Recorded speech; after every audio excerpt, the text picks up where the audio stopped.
Hi everyone, welcome back to our story, A Galaxy of Her Own, where we're learning about lots of women that contributed towards us getting into space. And the woman we are learning about right now is called Dee O'Hara. She was a nurse and she was born in the USA in 1935 and she is still alive. Dee O'Hara became a nurse because she liked working with people. One day her roommate said, "Let's join the Air Force and see the world." And so they both walked into the recruitment office and did just that. Dee found herself seeing much more than just our world, and had a front row seat to the earliest days of the space race. She had been stationed at Patrick Air Force Base in Florida for just a few months, where she was summoned to the commander's office. She was terrified, thinking that she must be in trouble. But instead, he asked her if she would go to Cape Canaveral as a nurse for the Mercury astronauts, who had just been selected. Dee didn't know what an astronaut was, and she had never heard of NASA, but she took the job. There had been a nurse for astronauts before, never been a nurse for astronauts before, so Dee had to learn as she worked. She set up the aeromedical lab with the pre-flight medical area, crew sleeping quarters, conference rooms, and labs.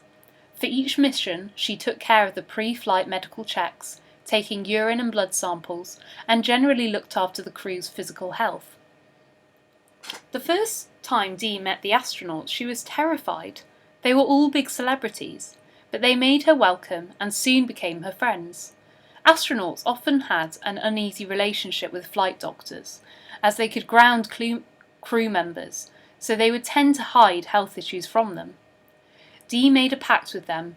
If medically and ethically she could tell the doctors something, she would, but otherwise they could trust that nothing they told her would go any further. Dee was a constant presence in the astronauts' lives, looking after their family's health as well. She worked through all the Mercury, Gemini, Apollo and Skylab missions, but never found launch day any easier.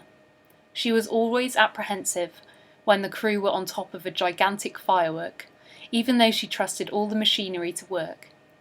In 1973, Dee left the world of launch operations and moved to NASA's Ames Research Center to run the Human Research Facility. She coordinated experiments that used bed rest to stimulate weightlessness, to learn more about how the human body responds to long periods in space. To this day, she will not reveal any secrets the astronauts entrusted to her. And here is an illustration of Dee. Keep studying, keep pursuing what you want to do. Be devoted. I think that's some very good advice.